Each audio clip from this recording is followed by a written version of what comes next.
નવા વિડીયો મેળવતા રહેવા માટે ચેનલને સબસ્ક્રાઇબ કરો. વેલકમ ફ્રેન્ડ્સ, નોલેજ ડાયરો ચેનલમાં આપનું સ્વાગત છે. આગળના ક્વેશ્ચન બેંકના વિડીયોની અંદર જબરજસ્ત પ્રતિસાદ મળ્યા બાદ અમે એવો નિર્ણય લીધો છે કે હાલ પૂરતું આ એમસીક્યુના ફોર્મની અંદર જ આપણે આપણો સ્ટડી આગળ વધારીએ છીએ. તો અગેન બીજા 100 પ્રશ્નની અંદર આપણે નજર કરવા જઈ રહ્યા છીએ. વિડીયો જોવાની સાથે સાથે તમે સેલ્ફ એનાલિસિસ પણ કરી લેજો કે તમને કેટલા પ્રશ્નો આમાંથી આવડે છે.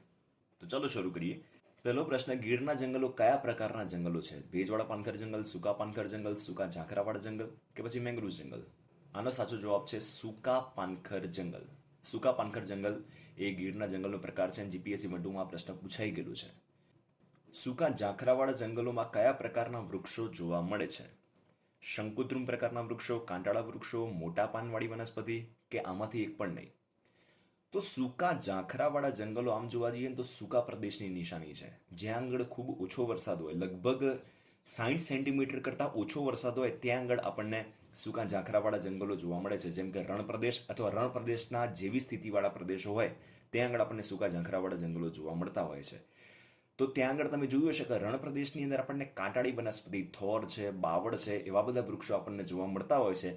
એટલા માટે સૂકા ઝાંખરાવાળા જંગલોમાં આપણને કાંટાળી વનસ્પતિ આપણને જોવા મળે છે.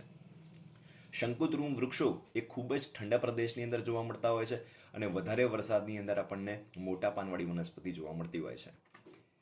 એના પછી વાત કરીએ, સોલાર પ્લેટને કઈ દિશામાં નમાડેલી રાખવામાં આવે છે?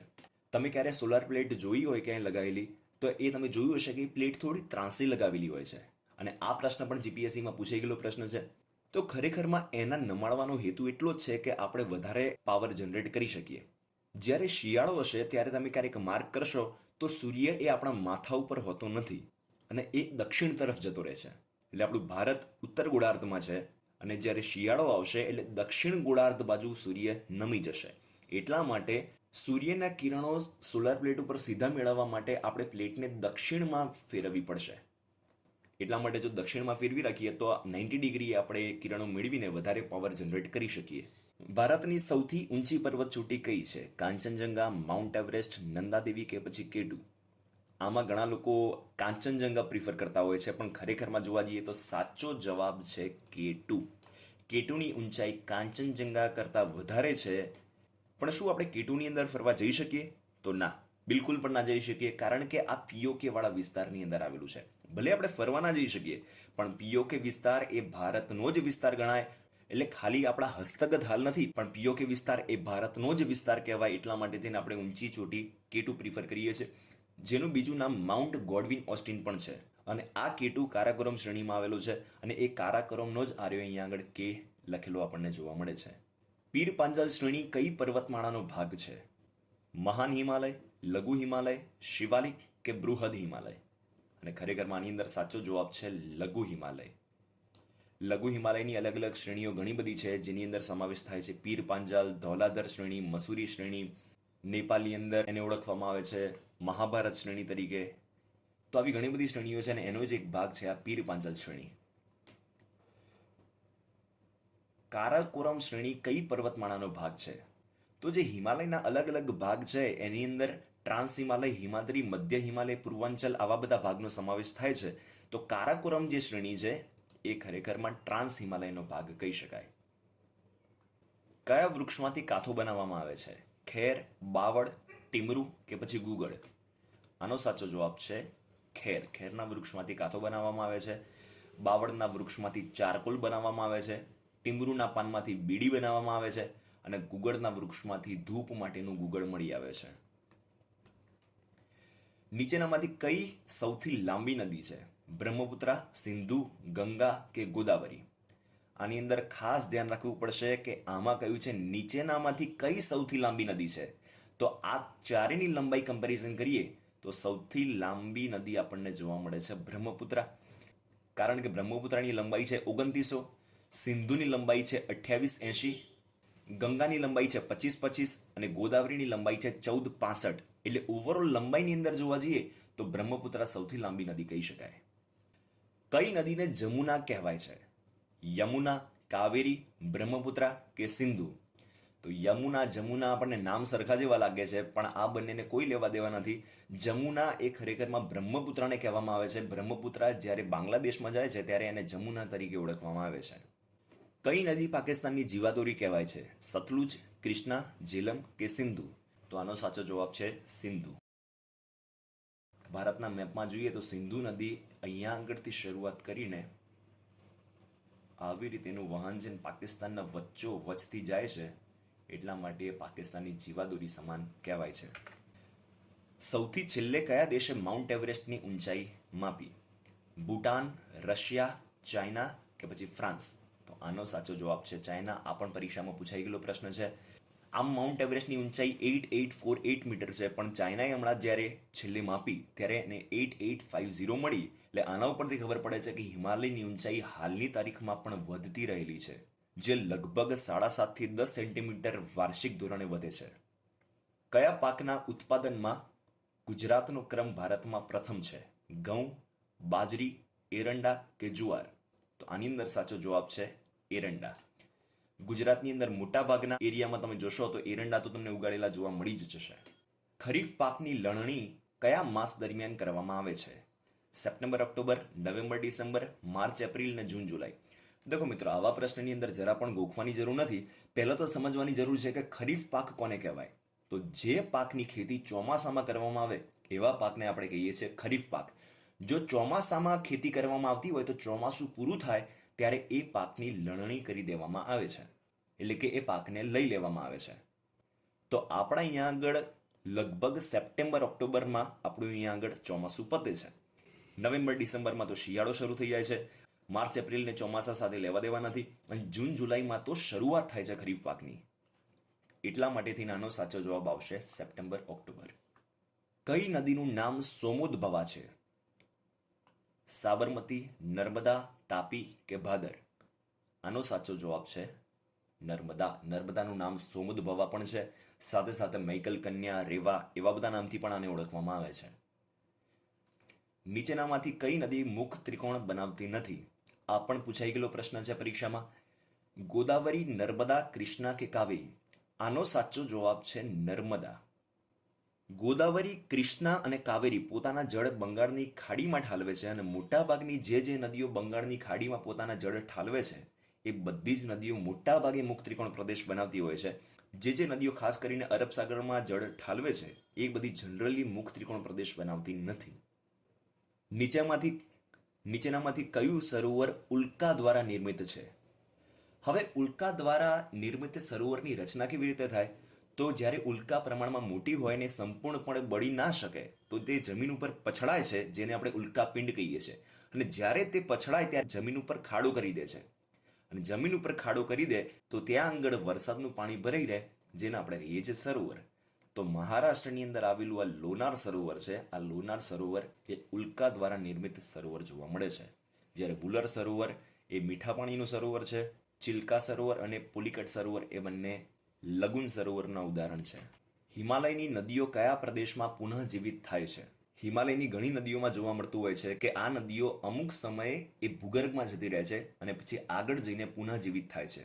જો તમારે હિમાલય અને હિમાલયની નદીઓ વિશે ભણવું હોય કે પછી કોઈ પણ ટોપિક વિશે ભણવું હોય તો મને કમેન્ટમાં કરીને જણાવી દો, જેથી કરીને અમે પ્રયત્ન કરીશું કે એ ટોપિક અમે તમારા સુધી લાવી શકીએ. હિમાલયની નદીઓ કયા પ્રદેશમાં પુનઃજીવિત થાય છે? તો આનો સાચો જવાબ છે તરાઈ. ભાબરના પ્રદેશમાં આ બધી નદીઓ લુપ્ત થાય છે અને તરાઈના પ્રદેશમાં તે પુનઃજીવિત થાય છે. તરાઈ એરિયા છે આખો દલદલિયા એરિયા આપણને જોવા મળે છે. નીચેનામાંથી કઈ નદી પૂર્વવર્તી નદી કહેવાય છે? સિંધુ, ઝેલમ, ગંડક કે ગંગા? હવે પહેલો જ્યારે આવો પ્રશ્ન તમે સાંભળશો એટલે પૂર્વ દિશા તમારા મગજમાં આવશે, પણ ખરેખરમાં અહીંયા આગળ પૂર્વ દિશાને લેવા દેવા કંઈ નથી. અહીંયા આગળ પૂર્વનો અર્થ છે પહેલાનું. ઘણીવાર આપણે શબ્દ વાપરતા હોય છે પૂર્વજ, એટલે પહેલાના પરદાદા હોય એમને આપણે કહીએ છીએ પૂર્વજ. પૂર્વજન્મ એટલે કે પહેલાનો જન્મ. એવી રીતે પૂર્વવર્તી નદી એટલે ખૂબ જ જૂની નદી. તો આ બધામાંથી આ જે જૂની નદી જોવા મળે છે એ સિંધુ. ભારતની પૂર્વવર્તી નદીઓમાં ખાસ કરીને સમાવેશ થાય છે સિંધુ, સતલુજ અને બ્રહ્મપુત્રા. અને આ પણ જીપીએસસી 1-2માં પ્રશ્ન પૂછાઈ ગયેલો છે. સિંધુ નદી તંત્રમાં કઈ બે નદીઓનો સંગમ ભારતમાં આવેલો છે? તો અગેન આ પણ એક ઇમ્પોર્ટન્ટ પ્રશ્ન છે. અહીંયા આગળ છે સિંધુ, ઝેલમ, ચિનાબ, રાવી, બિયાસ નદી અહીંયા આગળ છે. આ છે બિયાસ નદી અને આ છે સતલુજ નદી. એટલે બાકીની જે પણ બધી નદીઓ જે મળે છે સિંધુ નદી તંત્રની એ પાકિસ્તાનમાં મળે છે, પણ આ એક પોઈન્ટ એવો છે જે આપણા ભારતની અંદર આવેલો છે. પંજાબની અંદર કપૂરથલા પાસે હરીકે નામની જગ્યા છે, ત્યાં આગળ બ્યાસ અને સતલુજ મળે છે. એટલા માટે આની અંદર આપણો જવાબ રહેશે બ્યાસ અને સતલુજ. બારી દોઆબ કઈ નદી વચ્ચે આવેલું છે?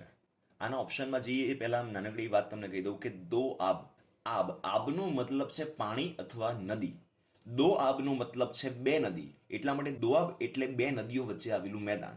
ખાસ કરીને જે સિંધુ નદી તંત્રમાં જે દોઆબ જોવા મળે છે એ દોઆબના સ્ટાર્ટિંગના શબ્દો ઉપરથી એ દોઆબના નામ બનેલા હોય છે. અહીંયા આગળ શબ્દ છે બારી, બ અને ર.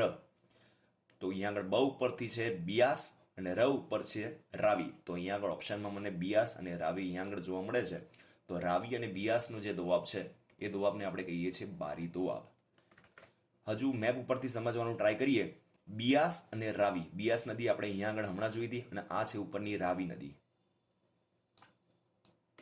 એટલે આ જે જગ્યા છે, આ વચ્ચેની જે જગ્યા છે, આ બારી દોઆબાને આપણે કહી શકીએ. ભારતની સૌથી મોટી બહુહેતુક યોજના કઈ છે? ભાખરાનંગલ, રિહાંદ, નાગાર્જુન સાગર કે કૃષ્ણરાજ સાગર? આનો સાચો જવાબ છે ભાખરાનંગલ પરિયોજના સૌથી મોટામાં મોટી બહુહેતુક યોજના ભારતમાં જોવા મળે છે. ભારતનો સૌથી લાંબો ડેમ કયો છે? તેહરી ડેમ, ભાખરાનંગલ ડેમ, નાગાર્જુન સાગર ડેમ કે પછી હીરાકુંડ ડેમ? આની અંદર ખાસ ધ્યાન રાખજો કે અહીંયા આગળ પ્રશ્ન પૂછ્યો છે લાંબો, ઊંચો નથી પૂછ્યો, એટલા માટે અહીંયા આગળ જવાબ આવશે હીરાકુંડ ડેમ. નીચેનામાંથી કયા રાજ્યમાંથી કર્કવૃત પસાર થાય છે? ઉત્તર પ્રદેશ, બિહાર, રાજસ્થાન કે નાગાલેન્ડ? જો આમાં મધ્યપ્રદેશ કે ગુજરાત જેવા ઓપ્શન આપ્યા હોત તો આપણા માટે ઘણું ઇઝી બની જતું, પણ અહીંયા આગળ કોઈ ઇઝી ઓપ્શન આપેલું નથી. પણ આની અંદર સાચો જવાબ આવે છે રાજસ્થાન. રાજસ્થાન આમ જોવા જઈએ તો આપણને એવું લાગશે કે રાજસ્થાન ઉપરની બાજુ આવેલું છે, પણ અહીંયા આગળ જ્યાંથી કર્કવૃત પસાર થાય છે રાજસ્થાનનો ભાગ આવી રીતે ટચ કરીને અહીંયાથી આવી રીતે નીકળે છે. એટલા માટે રાજસ્થાનમાંથી પણ કહી શકાય કર્કવૃત પસાર થાય છે. ભારતની મુખ્ય ભૂમિનું સૌથી દક્ષિણનું બિંદુ કયું છે? ઇન્દિરા કોલ, ઇન્દિરા પોઈન્ટ, કન્યાકુમારી કે પછી તુતીકોરીન? આમાં તમારું ધ્યાન ઇન્દિરા પોઈન્ટ બાજુ જશે, પણ ખરેખરમાં જોવા જઈએ તો આનો સાચો જવાબ છે કન્યાકુમારી. કારણ કે અહીંયા શબ્દ શું કયો છે? મુખ્ય ભૂમિ. મુખ્ય ભૂમિ જ્યારે શબ્દ કીધો હોય એટલે આજુબાજુના ટાપુઓનો એની અંદર સમાવેશ થતો નથી. જેમ કે લક્ષદ્વીપ અને અંદમાન નિકોબારનો મુખ્ય ભૂમિની અંદર આપણે સમાવેશ કરી શકીએ નહીં. મુખ્ય ભૂમિ એટલે જે આ ચોરસ ભારતનો ભાગ જોવા મળે છે, આ ભાગ છે આપણી મુખ્ય ભૂમિ, જેની અંદર આ ટાપુઓનો સમાવેશ થતો નથી. એટલે મુખ્ય ભૂમિની વાત કરીએ તો અહીંયા આગળ સૌથી દક્ષિણનું બિંદુ આપણને કન્યાકુમારી જોવા મળે છે. પણ જો આની જગ્યાએ એવું કહ્યું હોય કે ભારતનું સૌથી દક્ષિણનું બિંદુ કયું છે, તો અહીંયા આગળ ઇન્દિરા પોઈન્ટ આવશે. કારણ કે ઇન્દિરા પોઈન્ટ અહીંયા આગળ છેક નીચેના ભાગે આવેલું છે અને એ બિંદુ આ કન્યાકુમારી કરતાં પણ નીચેના અક્ષાંશ ઉપર આવેલું છે. એટલે આ કેસમાં મુખ્ય ભૂમિની બાબતની અંદર આપણે કહી શકીએ કે કન્યાકુમારી એ સૌથી દક્ષિણનું બિંદુ જોવા મળે છે. અને એ જ પ્રમાણનો આપણો નેક્સ્ટ ક્વેશ્ચન છે, ભારતનું સૌથી દક્ષિણનું બિંદુ કયું છે? તો આ બાબતની અંદર આપણે હવે ચોક્કસપણે કહી શકીએ કે ઇન્દિરા પોઈન્ટ આપણું દક્ષિણનું બિંદુ છે. પણ અહીંયા આગળ બીજી પણ બાબત ધ્યાનમાં લેવા જેવી છે કે ઇન્દિરા પોઈન્ટ સિવાય પણ આ પોઈન્ટ પણ આપણા ભારતના દક્ષિણ બિંદુ જ કહેવાય છે, જેની અંદર સમાવેશ થાય છે પાર્સન પોઈન્ટ, પિગ્મેલિયન પોઈન્ટ અને લા હિન્ચિંગ. પરીક્ષામાં ઇન્દિરા પોઈન્ટના પણ પ્રશ્ન પૂછાઈ ગયેલા છે, પિગ્મેલિયન પોઈન્ટના પણ પ્રશ્ન પૂછાઈ ગયા છે. એટલે આપણે ચારે ચાર પોઈન્ટ યાદ રાખવા પડશે કે ભારતના દક્ષિણતમ બિંદુની અંદર માત્ર ઇન્દિરા પોઈન્ટ નથી, પણ Indira point, Parson point, Pygmalion point અને લા હિન્ચિંગ કોઈ પણ આની અંદરથી નામ જોવા મળે એ આપણે ટીક કરવું રહ્યું. અંદમાન અને નિકોબારને કઈ ચેનલ અલગ કરે છે? 7 degree channel, 8 degree channel, 9 degree channel કે 10 ડિગ્રી ચેનલ? હવે ખરેખરમાં ચેનલ શું છે? ચેનલ એટલે કોઈ પણ બે ટાપુ કે કોઈ પણ બે જમીનના વચ્ચે થઈને જે દરિયો પસાર થતો હોય એને આપણે કહીએ છીએ ચેનલ. હવે અંદમાન અને નિકોબારની વાત કરીએ તો આ ઉપરનો ભાગ છે અંદમાન અને નીચેનો ભાગ છે નિકોબાર. તો એના વચ્ચે જે દરિયો છે, આર્યો દરિયો અહીંયા આગળ આપણને જોવા મળે છે. આ દરિયા આગળથી એના અક્ષાંશ ઉપરથી એ ચેનલનું નામ આપી દેવામાં આવ્યું છે. તો અહીંયા આગળ તમે જોઈ શકો છો કે 10 ડિગ્રી અક્ષાંશ છે, એટલે 10 ડિગ્રી અક્ષાંશ વાળા ભાગેથી દરિયો પસાર થાય છે, એટલે એને આપણે કહીએ છીએ 10 ડિગ્રી ચેનલ. એટલા માટે આ જે ચેનલ છે એને આપણે કહી શકીએ 10 ડિગ્રી ચેનલ. એટલા માટે અંદમાન અને નિકોબારના વચ્ચે થઈને 10 ડિગ્રી ચેનલ પસાર થાય છે. નીચેનામાંથી કઈ જગ્યાએ ભારતનો સક્રિય જ્વાળામુખી આવેલું છે? કાંચનજંગા, મિનિકોય, બેરન ટાપુ કે કળસુબાઈ? આનો સાચો જવાબ છે બેરન ટાપુ, જે અંદમાન નિકોબારની અંદર આવેલો છે, જ્યાં આગળ ભારતનો સક્રિય જ્વાળામુખી આપણને જોવા મળે છે.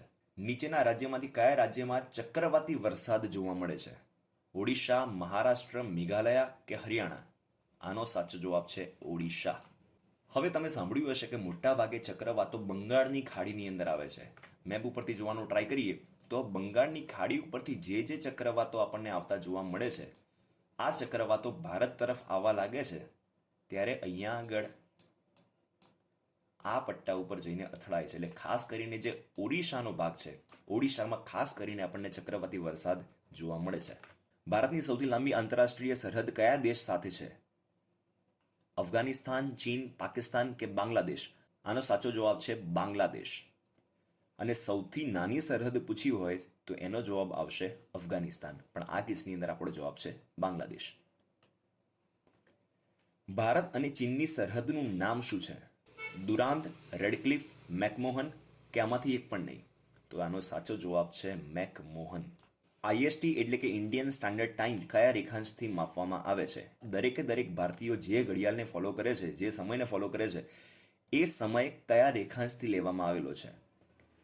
23.5 degree north, 82.5 degree west, 66.5 degree north કે 82.5 ડિગ્રી ઈસ્ટ? હવે પહેલી વસ્તુ એ કે સમય હંમેશા રેખાંશથી જ માપવામાં આવે. આ નોર્થ અને સાઉથ વાળા કેસ હોય એ બંને કેસ અક્ષાંશના કેસ છે, એટલે આ તો ક્યારે પણ જવાબ આવી શકે નહીં.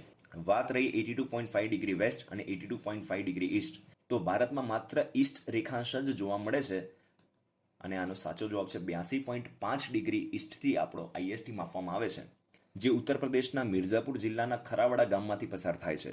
ભારતનો ટાઈમ ઝોન કયો છે? -5 GMT, +2:30 GMT, +5:30 GMT, +6:30 GMT? આ તો તમે સ્માર્ટફોનમાં કે કોમ્પ્યુટરમાં ક્યારે ટાઈમ સેટ કર્યો હશે તો પણ તમને ખબર પડી ગઈ હશે કે આપણે ક્યારેક એવું વાંચ્યું હશે +5:30 GMT. જો આ વિશે તમારે જાણવું હોય તો આના પહેલાના એક લેક્ચરમાં આપણે ડિસ્કશન કરી ચૂકેલા છીએ, લેક્ચર તમે ફોલો કરી શકો છો. ઇન્દિરા સાગર ડેમ કઈ નદી ઉપર આવેલો છે? નર્મદા, તાપી, ગોદાવરી કે પછી ગંગા? આનો સાચો જવાબ છે નર્મદા.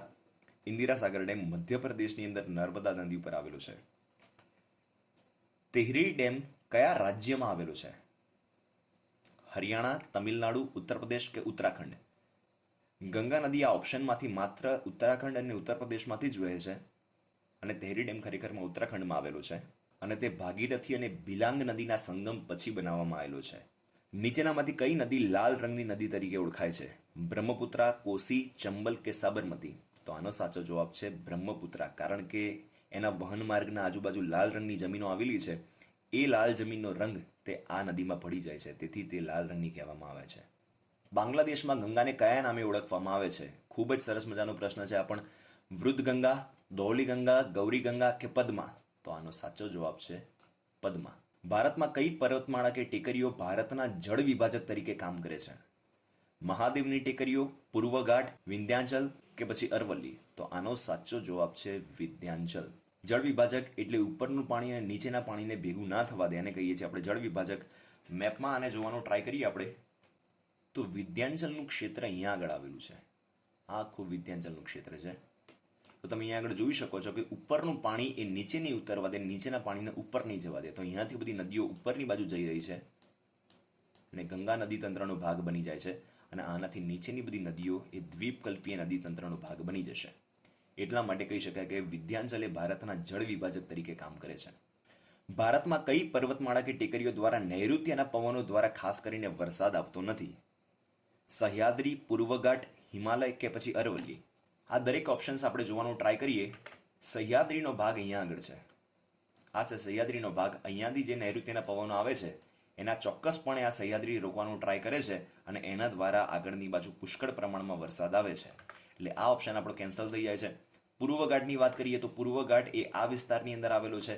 અહીંયા આવતા વરસાદો, અહીંયા આવતા પવનો એ આ પૂર્વઘાટ રોકવાનો ટ્રાય કરે છે અને એના દ્વારા પણ વરસાદ આવે છે.